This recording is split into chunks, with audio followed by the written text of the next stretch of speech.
markii dambe halkani waa Hargeysa Radio Soomaaliya ayaa lagu furi jiray. idaacadaha gaar ahaan Radio Hargeysa oo ku suntan taariikh facaasi leh ayaa ka mid noqotay ababshaha iyo afbaraha bulshada Soomaalida oo aan waqtigaasi aqoon u lahayn bir hadasha iyo idaacad cod ka soo baxo. maxamed xasan cali weji waa saxufi rogcada ah imikana ka howlgalay idaacadda Radio Hargeysa waxa uu ka mid ahaa ficii sanadkii 1970aadkii ku biiray idaacadaha. waxa uu iga waramayaa xusuustiisa caruurnimo iyo markii uu horeysay ee idaacadda uu maanta ka shaqeeyo codkeeda maqlay.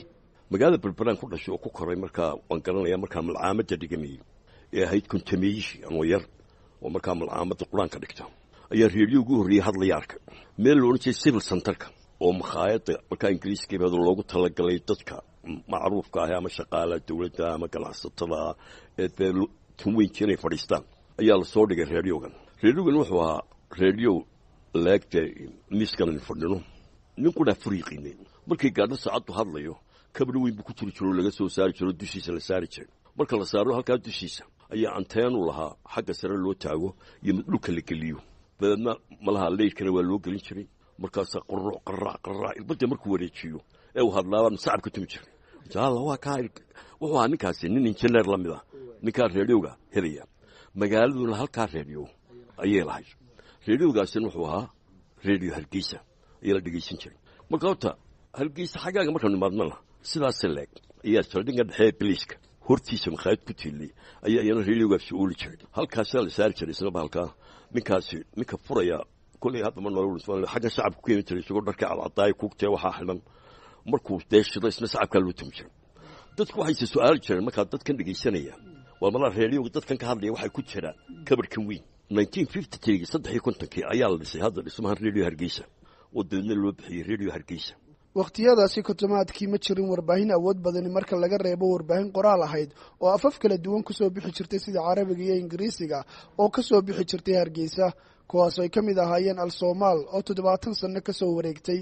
Al-Liwaa qarni Afriqiya qaar kale asaataalka maanta wasaaradda warfaafinta ugu jirto dawladaha Soomaalida waxa ugu jira waqtigaasi idaacadda sida uu mar kale sharaxayo Qoraab Abu Yusuf Taale. idaacado kaliya ma ahayn laakiin tii institution ka ballaaran ayay ahayd waxa hoos iman jiray waaxdii sawirada waaxdii filimada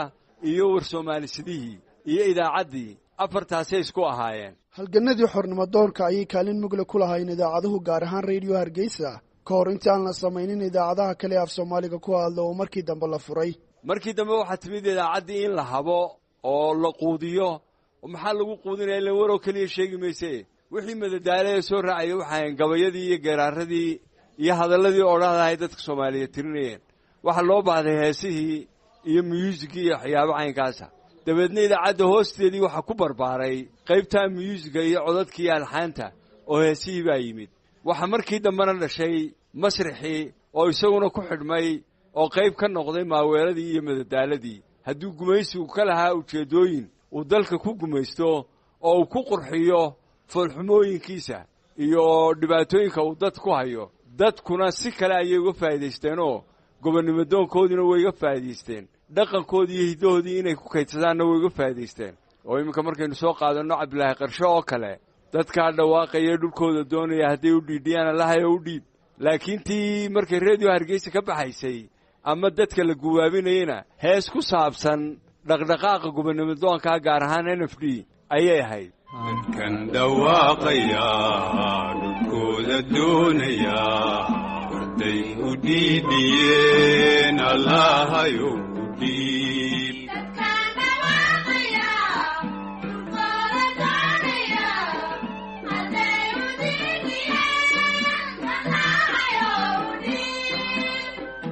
waa 70 guura maanta markaynu marayno 2021 Radio Hargeysa waa 80 guuro markaynu marayno 23 masraxii waa 90 guuro oo ruwaadii ugu horeysay Xajaaj bin Yuusuf baado 1939 waxa mathilayay Sheekh Cabdiraxmaan Nuuro Boorama laga dhigay af Carabi bay ahayd oo masraxu wuxuu ku soo bilaabay ruwaadii ciyaal iskuulku xafladahan ku xili jireen kuna furi jireen. idaacaduhu doorar kala duwan bay ku lahaayeen sooyaalkii taariikheed ee Soomaalida intii lagu jiray 1980kii iyo intii ka dambeysay 1990kii waxay idaacaduhu door ka qaateen dareenadii ka taagnaa waqtiyadaasi deegaanadan iyadoo dib u nabadeyntii Somaliland iyo dibdhiska ay door muuqda ku lahayd idaacadda kaliya ee waqtigaasi jirtay iminkana ah jirtay Radio Hargeysa. waqtigan Somaliland waxaa ka jira idaacad kaliya oo la dhageysto oo gudaha ka howlgasha taas oo ah idaacadda 80 jirsanaysa ee Radio Hargeysa iyadoo sharciyan ay dawladdu joojisay in la hirgeliyo idaacado kale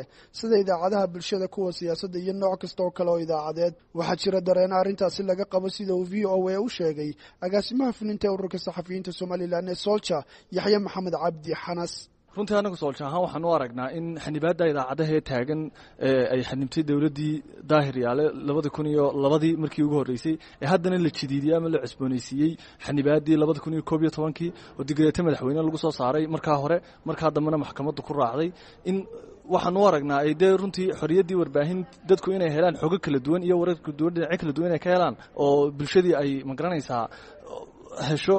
aanay dawladdii unda u arag Radio Hargeysa inay tahay state oriented media ama media u adeegtay inay faafiso kaliya qorshayaasha ama hawlayaasha iyo shaqooyinka ay qabato dawladdu.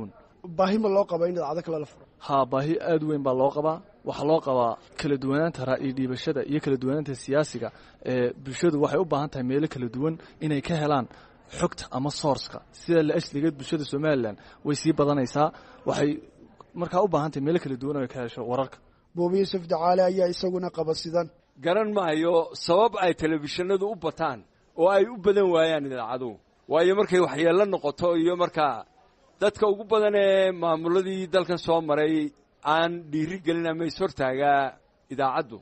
ama inay idaacaddu faafto radio kala yimaadaan waxay soo qaataan tusaalihii Rwanda kaasina mid halkan ka suuragala ma aha. jabka iyo hoogga uu dhigi waayey telefishin muuqaal iyo odhaahba leh aniga ilama aha idaacad yar oo odhaah kaliya ah ayaa dhigaysa. hase haatee waxaa aragtidaasi mid ka duwan qaba Maxamed Xasan Cali Waji. maadaama reediyogu yahay hooyadii saxaafadda uguna jabiyay ilaa maanta oo qofku accesska ma xiriirka saxaafadeed ugu saalan heli kara reediyoga yahay haddii hadda la furo reediyoyo badan markiiba waxay isu rogayaan baaldhereero haddii noqoto reediyogii reerkeenna yidhi maxaad u malaynaysaa dhibaatadeeda laakiin waxay naga maqan qayb reediyoyaasha oon taageersan in loo sameeyo Somaliland waa laba nooc oo reediyo ay naga maqan. mid waxa weeyaan reediyoga bulshada community radio oo Afrikaba ku yar waynu u baahanay inaynu yeelano. haweenka ayaa iyaguna intii geedigaasi socday qaybtooda ku lahaa horumarinta iyo ka qaybgalka warbaahinta idaacadda ah hadday noqoto ka warramid iyo farsamo ka shaqaynba waxaana xusid mudan in tiro hablaahi ay qaybta farsamada kala duwan ee Radio Hargeysa